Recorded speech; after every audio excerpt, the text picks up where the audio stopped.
اهدنا الصراط المستقيم.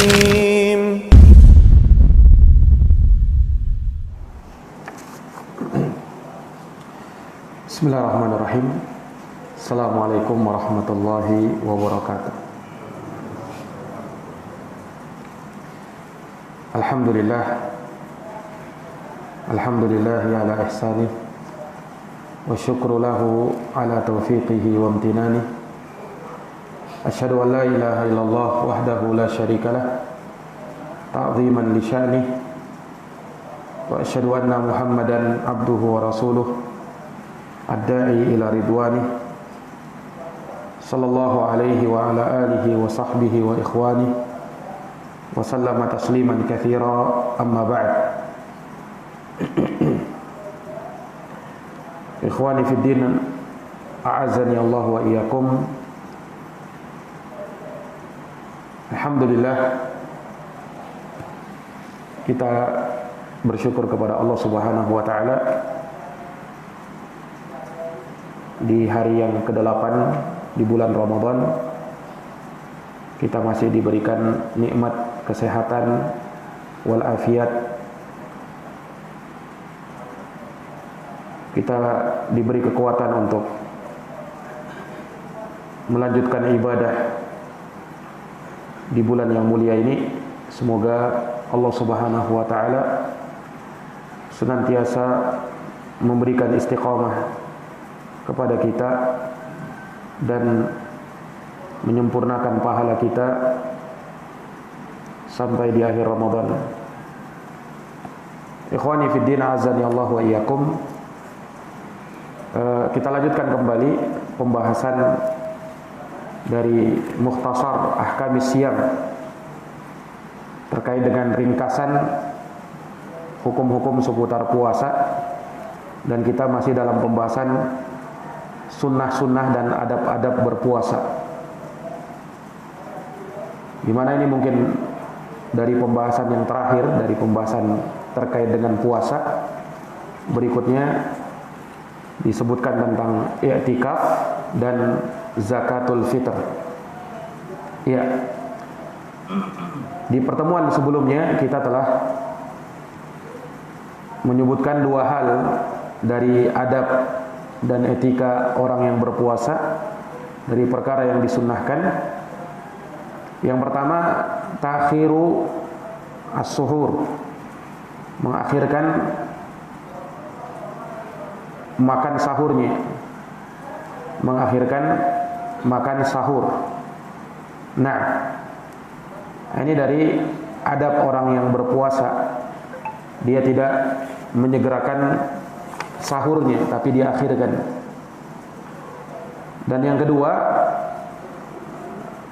ta'jilul fitr, menyegerakan waktu berbukanya, yakni apabila sudah datang waktu berbuka, maka dia segera tanpa menunda-nundanya lagi.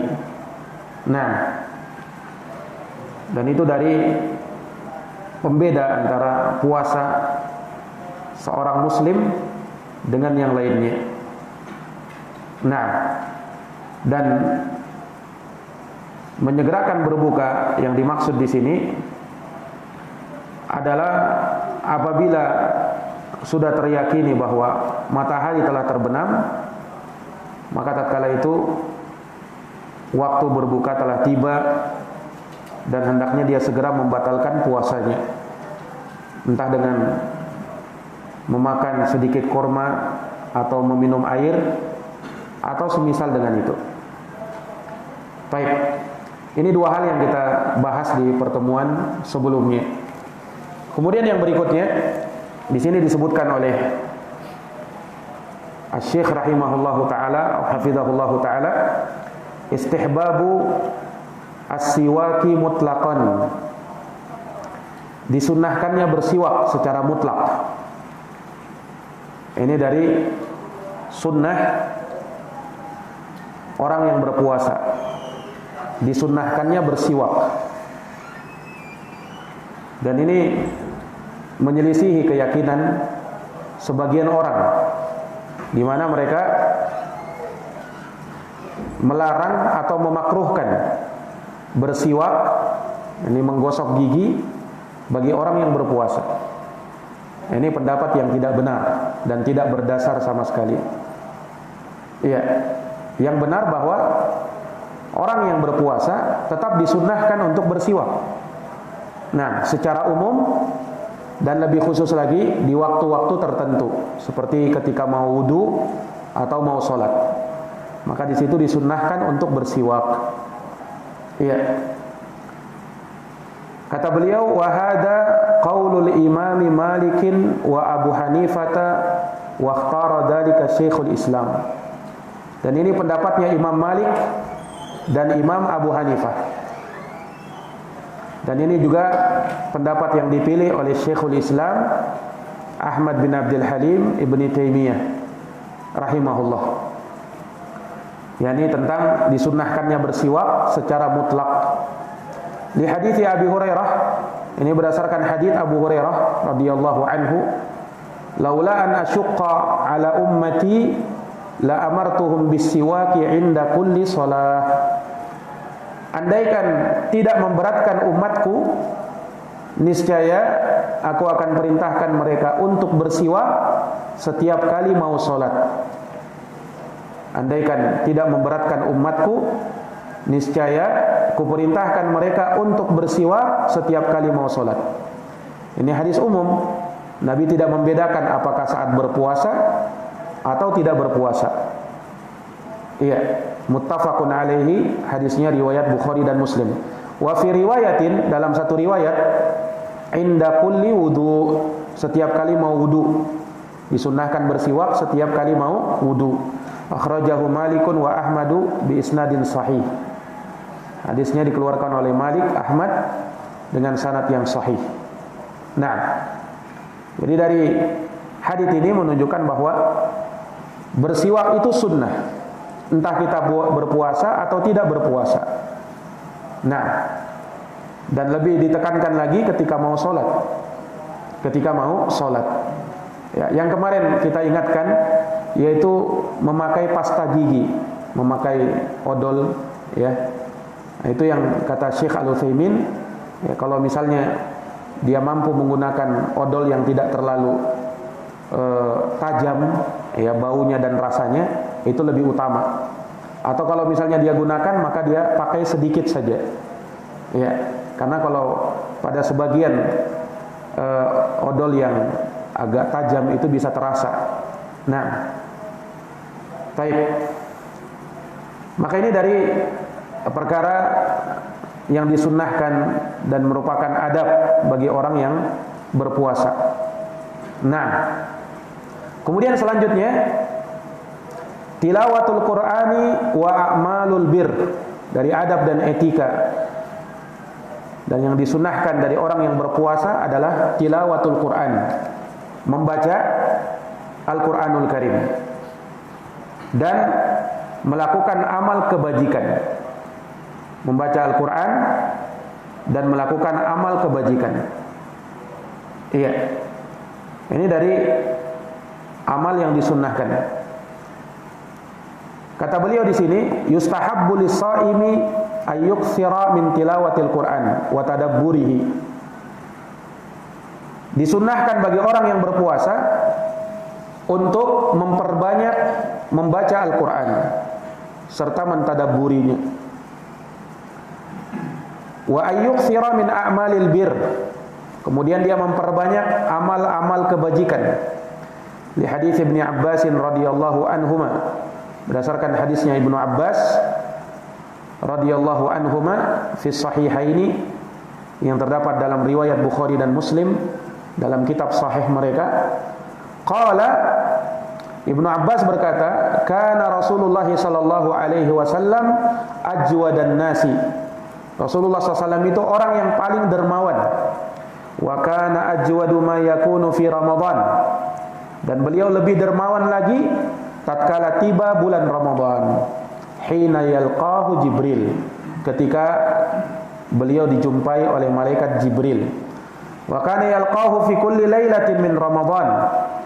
Dan Jibril menjumpai Nabi di setiap malam di bulan Ramadan. fayudarisuhul Qur'an. Maka Jibril pun mengajarkan kepada Nabi Al-Qur'an. Fala Rasulullah sallallahu alaihi wasallam ajwadu bil khairi minar rihil mursalah. Maka sungguh Rasulullah sallallahu alaihi wasallam beliau sangat kuat di dalam melakukan kebaikan, sangat cepat melakukan kebaikan di bulan Ramadan, bahkan melebihi atau lebih kuat dari angin yang berhembus. Ini kata Ibnu Abbas radhiyallahu taala anhuma. Maka dari keterangan ini dua adab yang dianjurkan. Yang pertama, tilawatul Quran, membaca Al-Quran. Iya. Semalam kami sebutkan terkait dengan adab membaca Al-Quran. Iya.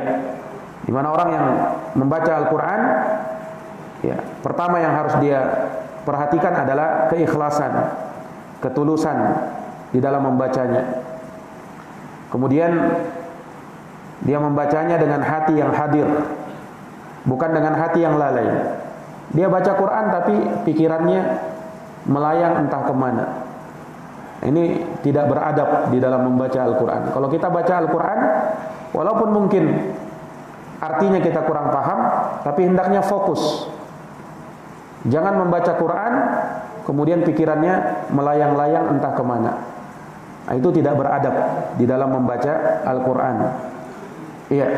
Kemudian juga dari adab yang diperhatikan, ya, hendaknya ketika membaca Al-Quran dia membacanya dalam keadaan suci, dalam keadaan dia telah berwudu, tidak berhadas kecil atau berhadas besar.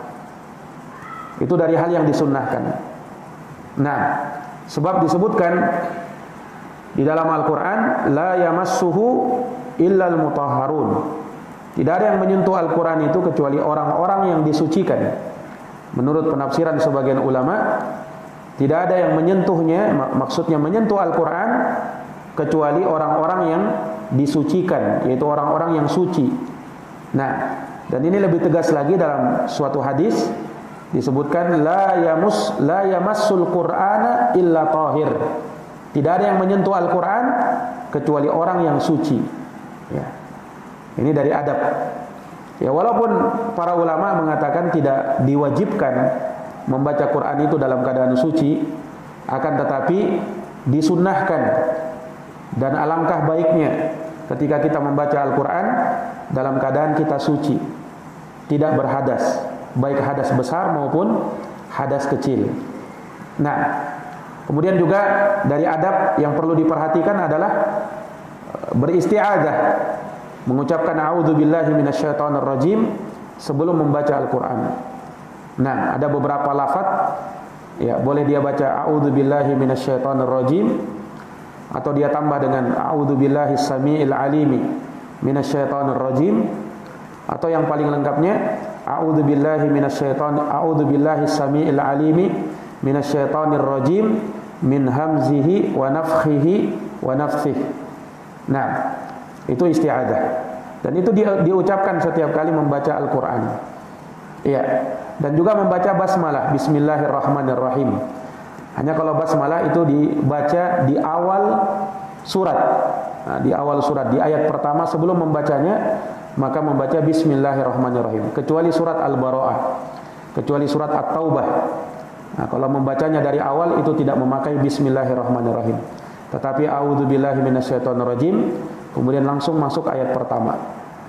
Adapun kalau dia membaca dari pertengahan ayat, maka tidak perlu membaca bismillahirrahmanirrahim, tetapi cukup isti'adzah saja.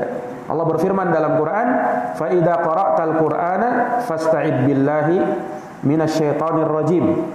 Apabila kamu membaca Al-Quran, maka mintalah perlindungan kepada Allah dari godaan syaitan yang terkutuk.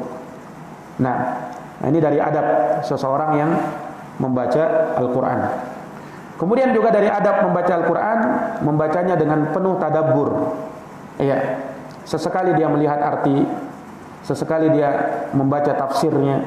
Nah, ini dari adab, ya, supaya Quran yang kita baca betul-betul mengena di dalam hati kita dan kita paham maksudnya, artinya.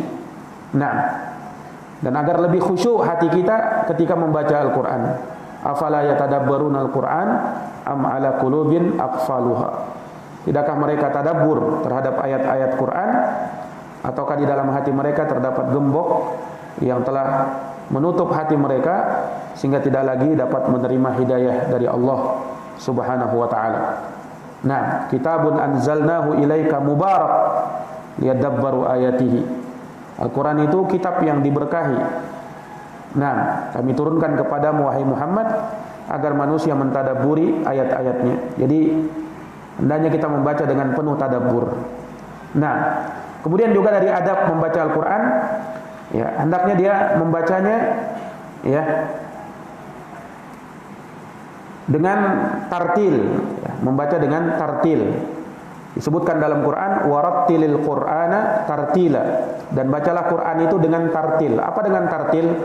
Tartil itu maksudnya dengan perlahan, tidak terburu-buru, tidak tergesa-gesa membacanya.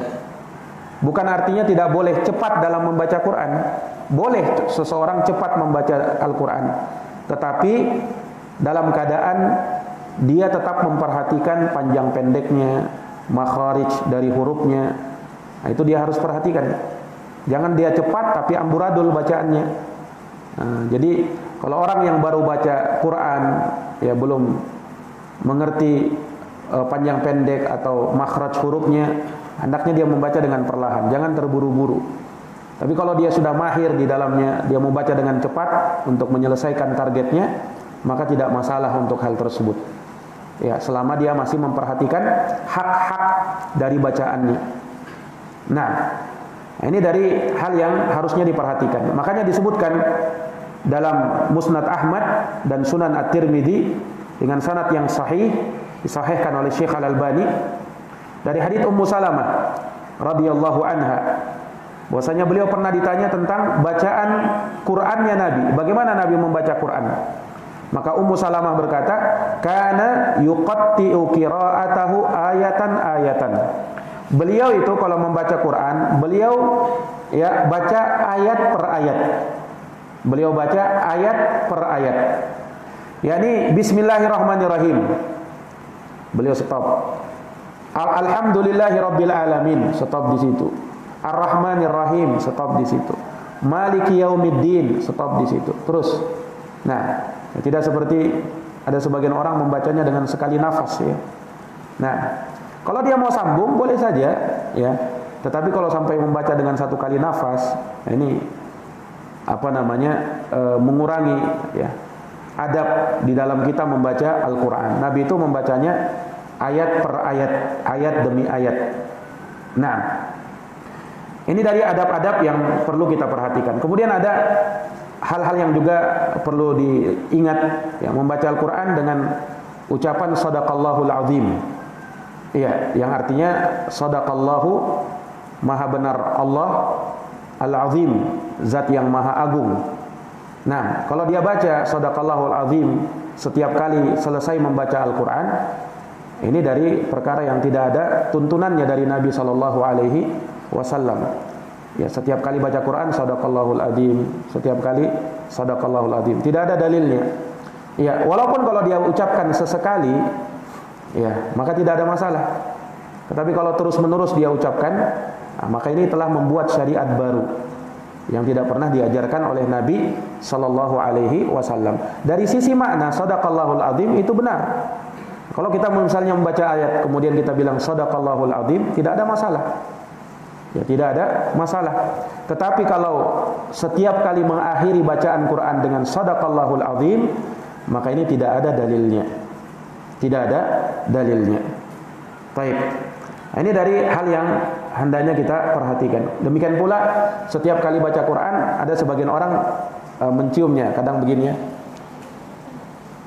Pernah lihat begitu kan? Nah, itu juga tidak ada dalilnya yang seperti itu. Ya, kita mengagungkan Al-Quran, kita memuliakan Al-Quran, tetapi ya, kita memperhatikan apa yang telah dikerjakan oleh salaf terdahulu. Apakah pernah hal tersebut dicontohkan? Lau kana khairan lasabaquna ilaih. Ya, kita paham bahwa andaikan itu baik, niscaya akan ada tuntunannya atau syariatnya dari Nabi kita Muhammad sallallahu alaihi wasallam. Ya. Kita memuliakan Al-Qur'an tidak boleh kita taruh di tempat-tempat rendah, ditaruh di bawah lantai. Nah, itu tidak boleh. Nah, hendaknya ditaruh Quran itu di tempat yang tinggi. Tidak boleh juga Quran itu ditindih dengan buku yang lain. Ada Quran misalnya kita tindih dengan buku yang lain. Nah, itu tidak boleh. Hendaknya Quran ditaruh yang paling atas. Nah, hendaknya Al-Quran ditaruh di tempat yang di atas. Nah itu sebagaimana yang dicontohkan oleh as-salaf. Demikian pula tidak ada contohnya kita menempelkan Al-Quran di dinding-dinding rumah. Nah, ayat kursi misalnya ditempel di dinding rumah, ya, atau terkadang ditempel asma Allah, atau beberapa ayat, penggalan-penggalan ayat di dalam Quran ditempel di dinding rumah. Ya, bahkan kata sebagian ulama dikhawatirkan dari bentuk ihanah, merendahkan ayat-ayat Al-Quran. Nah, walaupun mungkin maksudnya bagus untuk ini dan itu, mengingatkan, tetapi Al-Quran itu bukan untuk ditempel di dinding seperti itu. Quran itu untuk dibaca. Ya, Quran itu untuk kita baca. Apalagi kalau ada keyakinan-keyakinan yang lain. Oh, nanti setan bisa takut kalau masuk rumah kita. Tidak ada dalilnya setan akan takut kalau lihat bacaan Quran. Setan itu takut nanti kalau dibacakan ayat Quran, bukan dilihatkan ayat-ayat Quran itu, tapi dibacakan, ya. Nah, itu yang ada dalilnya. Makanya seorang ketika ada sesuatu di ruqyah, baru. Tapi kalau misalnya ada orang kesurupan, kemudian kita, ini lihat Quran ini, dia bilang, nah, itu kan tidak ada dalilnya yang seperti itu. Dan setan tidak akan takut dengan hal tersebut. Nah, ya, setan itu takut kalau kita bacakan ayat-ayat Al-Quranul Karim. Iya.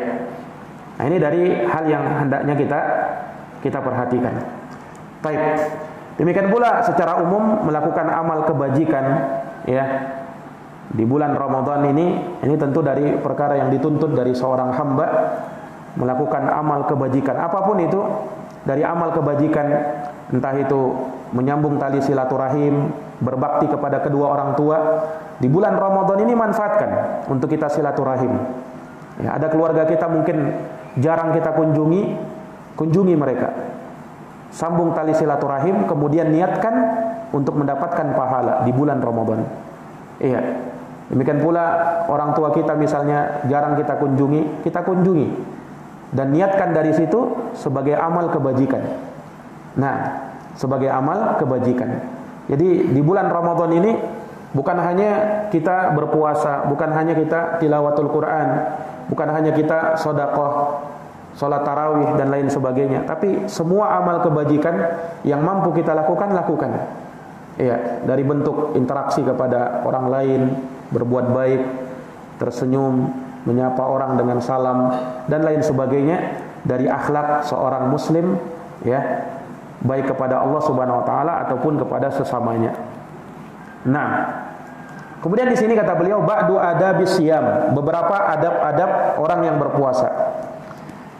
Ijtinabu syahadatiz zur, jauhilah persaksian palsu. Nah, wal ghibah, demikian pula perbuatan ghibah, menggunjing orang lain. Ya, ghibah itu artinya zikruka akhaka bima yakrah. Kamu menyebutkan saudaramu dengan sesuatu yang tidak disukainya. Nah, ghibah itu dosa, dan di bulan Ramadan lebih besar lagi dosanya.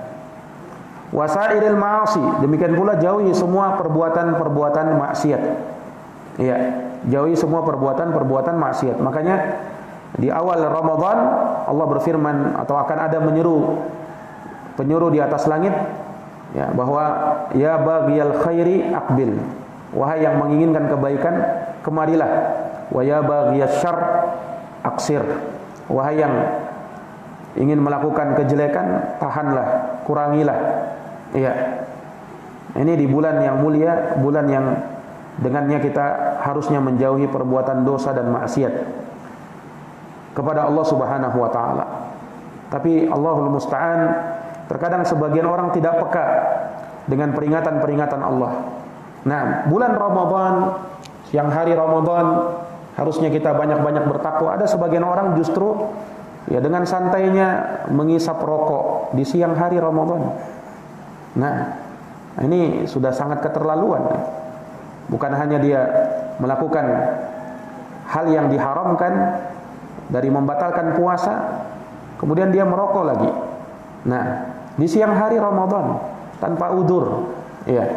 Dia laki-laki yang kuat, masih muda, tidak ada hal yang membolehkan dia untuk berbuka. Nah, kalaupun ada hal yang membolehkan bagi dia untuk berbuka, hendaknya tidak dilakukan di tempat-tempat umum seperti itu. Nah, kata beliau rahimahullah, wa hiya kabiratun minal kabair. Dan dia dari dosa besar. Qala Nabi sallallahu alaihi wasallam, Nabi bersabda, "Man lam yada qaula az-zur wal 'amala bihi wal jahla falaysa lillahi hajatun ayyada'a ta'amahu wa syarabahu." Akhrajahu al-Bukhari. Dalam hadis riwayat Bukhari, Nabi bersabda, "Man lam yada qaula az-zur," siapa yang tidak meninggalkan ucapan dusta, wal 'amala bihi, dan mengamalkan kedustaan itu, wal jahla, serta berbuat kejahilan, falaysa lillahi hajatun ayyada'a ta'amahu wa syarabah, maka Allah tidak butuh baginya, Allah tidak butuh kepadanya tatkala dia meninggalkan makanan dan minumannya. Allah tidak butuh kepadanya tatkala dia meninggalkan makanan dan minumannya. Hadis riwayat Al-Imam Al-Bukhari. Jadi orang yang berdusta, ya, orang yang mengamalkan kedustaan, berbuat jahil, ini bisa mengurangi pahala puasanya atau bahkan menghabiskan pahala puasanya. Taib, wa dhahaba jam'un minal ulama ila anna man fa'ala hadhil umura yu'tabaru 'asiyan. Sejumlah para ulama berpendapat bahwa siapa yang melakukan perbuatan-perbuatan ini itu dianggap telah melakukan perbuatan maksiat.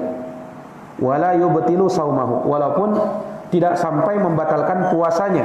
Puasanya tidak batal. Orang yang berdusta, puasanya batal atau tidak? Puasanya tidak batal. Orang yang menggibah, puasanya batal atau tidak? Puasanya tidak batal. Orang yang berkata-kata kotor, puasanya tidak batal, tetapi mengurangi atau bahkan bisa menghabiskan pahala puasanya. Mengurangi atau bahkan bisa menghabiskan pahala puasanya. Nah, qala an-Nawawi rahimahullah fi Syarhil Muhaddab. Berkata Imam An-Nawawi rahimahullahu taala di dalam kitabnya Syarhul Muhaddab, Al-Minhaj atau Al-Majmu' Syarhul Muhaddab. Kata Imam An-Nawawi, al-muradu anna kamala as-saumi wa fadilatahu al-matlubata innama yakunu bisiyanatihi anil lagwi wal kalamir radi'i la anna as-sauma yabtulu bihi. Intaha.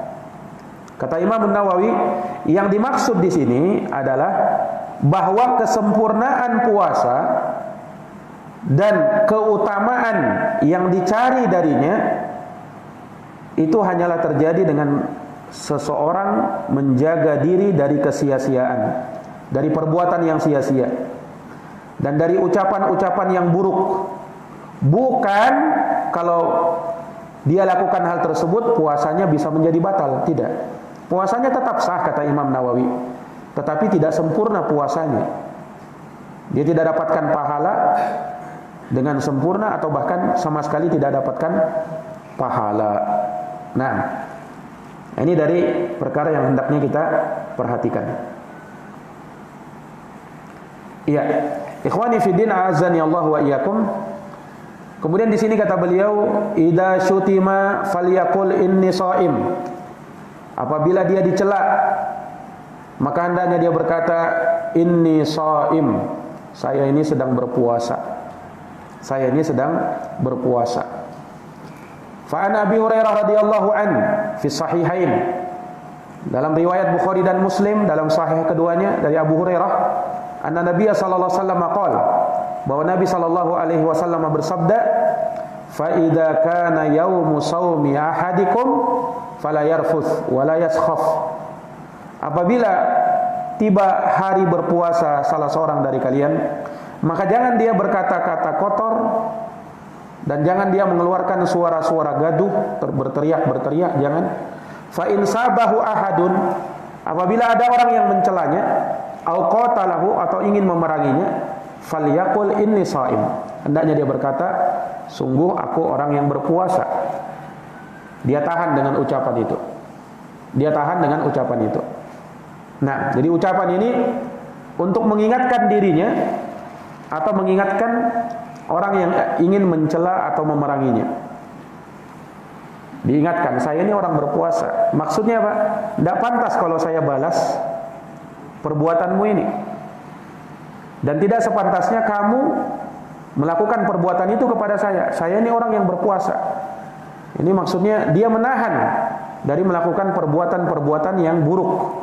Diingatkan dirinya dengan hal tersebut, dan dia ingatkan orang lain dengan hal tersebut. Bukan untuk ria atau berbangga, bukan, tetapi untuk mengingatkan diri dan orang lain.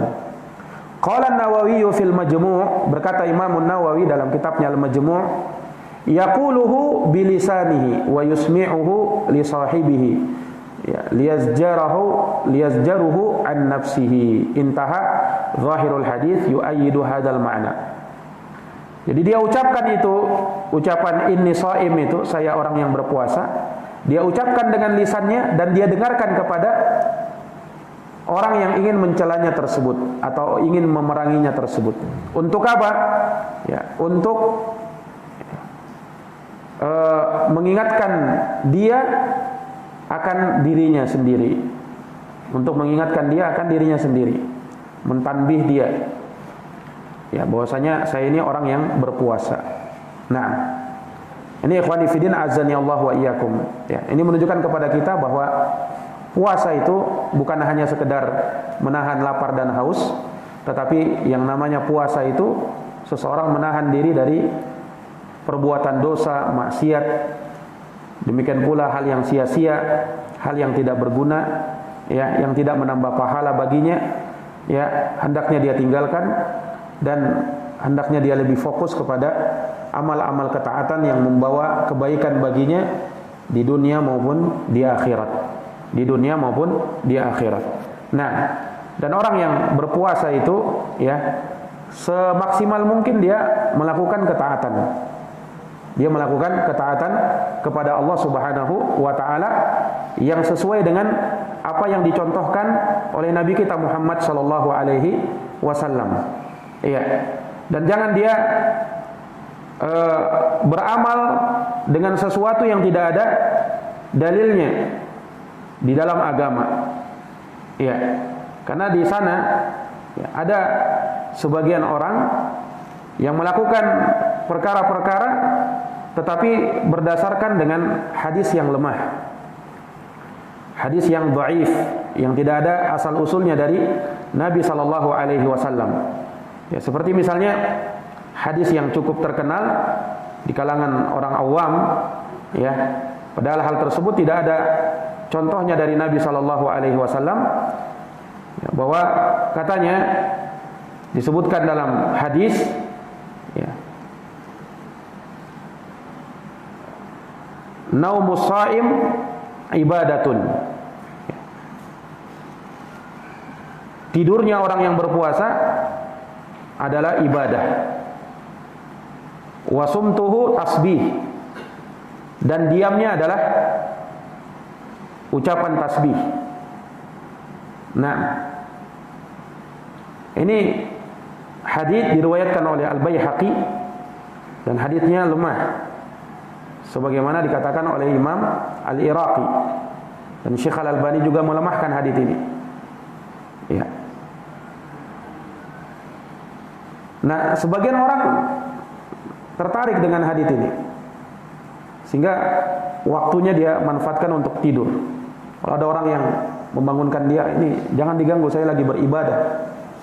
Ya, maksudnya tidur. Nah, ya secara apa namanya makna ya, bahwa orang yang tidur itu bisa enggak bernilai ibadah? Jawabnya bisa bernilai ibadah. Bisa bernilai ibadah. Makanya disebutkan dari sebagian sahabat bahwa ada sebagian sahabat yang memandang dan menganggap tidurnya tersebut sebagai bentuk ibadah yang dia harapkan pahala, sebagaimana dia qiyamul lail, dia harapkan dari situ pahala. Menunjukkan bahwa memang orang bisa dapat pahala dengan tidur. Nah, kalau dia niatkan kebaikan. Ya, tetapi kalau berpuasa kemudian kerjaannya cuma tidur saja, nah ini tentunya banyak kebaikan-kebaikan yang dia lalaikan. Apalagi kalau bersandar dengan hadis lemah seperti ini. Iya, dia tidur secukupnya yang bisa memulihkan tenaganya. Nah, tetapi jangan hari-hari dari puasa itu dia habiskan dengan tidur saja. Nah, sehingga apa? Sebagian orang pun malas untuk melakukan amal kebajikan. Iya. Di pagi hari dia sudah mulai start tidur. Nah, kemudian ketika di siang hari dia sudah mulai merasa kehausan, kepanasan, susah untuk beramal. Ya, pas di sore harinya ya, sudah mulai sangat lemahnya lagi di kondisi sangat kepayahannya di sore hari, sehingga sulit lagi beramal. Di malam harinya kekenyangan lagi. Nah, sehingga selalu saja ada alasannya untuk tidak melakukan amal kebajikan. Nah, ya gara-gara terlalu memperturutkan hawa nafsu. Ini tidak benar ya. Apalagi hadisnya itu adalah hadis yang lemah. Ada juga hadis yang cukup masyhur, seperti hadis sumu tasihhu, berpuasalah niscaya kamu sehat. Ini hadis adalah hadis yang lemah. Nah, sebagaimana dikatakan juga oleh Imam Al-Iraqi rahimahullah, dan Syekh Al-Albani memasukkan hadis ini ke dalam silsilah ahadits as-sahihah ad-dhaifah. Bahkan As-Saghani beliau agak berlebihan mengatakan bahwa hadis ini maudhu. Hadisnya katanya palsu. Nah, secara makna, sekali lagi secara makna hadis ini betul. Secara makna puasa itu memang menyehatkan. Ya, tetapi kalau dinisbatkan itu kepada Nabi, ini kedustaan. Karena tidak pernah Nabi mengucapkan hadis tersebut. Ya, tapi ini masyhur. Ya, berpuasalah niscaya kamu sehat. Nah, secara makna sekali lagi betul. Orang boleh saja mengatakan puasa itu menyehatkan, boleh. Dan memang betul. Puasa menyehatkan. Tetapi kalau disandarkan itu ucapan Nabi, ini yang salah, ini yang keliru. Karena Nabi tidak pernah mengucapkannya. Hadisnya lemah. Nah, ini dari hal yang harusnya kita perhatikan. Baik. Nah, ini dari apa namanya perkara-perkara yang kalau dibangun dengan hadis-hadis yang lemah, ya. Nah, ini repotnya. Akhirnya orang terkadang melakukan suatu amalan yang tidak ada tuntunannya dari Nabi Shallallahu Alaihi Wasallam. Iya. Ada juga hadis man aftara yauman min Ramadan min ghairi rukhsah lam yaqdihi wa in shauma ad-dahra kullah. Siapa yang sengaja berbuka puasa atau tidak berpuasa di satu hari di bulan Ramadan padahal dia bukan orang yang diberi keringanan, maka dia tidak akan dapat mengganti puasanya meskipun berpuasa terus-menerus. Ini juga hadis yang lemah, ya. Diriwayatkan oleh Al-Bukhari dalam Al-Ilal Al-Kabir, Abu Daud dalam sunannya, Tirmidzi dalam sunannya. Nah, dan hadis ini didoaifkan sendiri oleh Imam Al-Bukhari, Ahmad Ibnu Hazm dalam Al-Muhalla, Al-Baihaqi, dan selainnya dari kalangan para ulama. Nah, ini hadis-hadis yang lemah. Iya. Ada juga hadis yang lemah, bahwasanya anna syahra Ramadan muta'alliqun bainas sama' wal ard la yarfa'u illa bi zakatil fitr. Bulan Ramadan itu muta'alliqun baina samai wal ard, bergantung di antara langit dan bumi. La yarfa'u, dia tidak akan diangkat illa bi zakatil fitr, kecuali dengan zakat fitri. Nah, ini hadis yang lemah, ya, disebutkan oleh Al-Mundhiri dalam At-Targhib wa Tarhib, dan Syekh Al-Albani melemahkannya dalam silsilah ahadits ad-dhaifah. Nah, ada juga hadis yang mengatakan Rajabun syahrullah wa Sya'banu syahri wa Ramadan syahru ummati. Rajab itu bulan Allah, Sya'ban bulanku, dan Ramadan bulan umatku. Ini hadis diriwayatkan oleh Ad-Dahabi dalam Tartibul Mawdu'at, Ibnu Asakir dalam Mu'jamus Syuyukh, dan hadis ini dilemahkan oleh Syaukani dalam Nailul Awtar, dan Syekh Al-Albani juga melemahkannya dalam As-Silsilah Ad-Dhaifah. Nah, bahkan hadis ini dikatakan palsu oleh banyak para ulama seperti Adz-Dzahabi, As-Saghani, Ibnu Al-Qayyim, dan Al-Hafidz Ibnu Hajar Al-Asqalani dalam Tabyinul Ajab. Iya. Ini sejumlah hadis-hadis lemah dan palsu yang terkadang beredar di bulan Ramadan. Termasuk juga ada hadis yang lemah yang menyebutkan bahwa Ramadan itu 10 hari pertamanya adalah ampunan, 10 hari kedua adalah rahmat, 10 hari ketiga adalah pembebasan dari api neraka. Ini masyhur hadis ini, tetapi hadis ini lemah. Iya, hadis ini lemah. Dan maknanya pun tidak benar. Karena Ramadan itu semua harinya adalah ampunan, adalah rahmat dan pembebasan api neraka. Tidak dibatasi 10 hari pertama ampunan, 10 hari kedua rahmat, 10 hari ketiga pembebasan dari api neraka. Itu masih kurang keutamaannya. Bahkan Ramadan dari awal sampai akhir itu apa? Itu adalah ampunan, rahmat, dan pembebasan dari api neraka. Nah, itu yang benar. Nah, ikhwani fiddin a'azzani Allah wa iyyakum, ini yang bisa kami paparkan terkait dengan puasa ini, dan dengan ini selesai sudah pembahasan tentang puasa. Dan di pertemuan yang akan datang mungkin kita akan singgung terkait dengan adab orang yang mau iktikaf, dan terakhir kita singgung terkait dengan Lailatul Qadar dan juga zakat fitri. Nah, insyaallah taala wallahu a'lamu bissawab. Baik, subhanakallahumma wa bihamdika asyhadu an la ilaha illa anta astaghfiruka wa atubu ilaik. Assalamualaikum warahmatullahi wabarakatuh.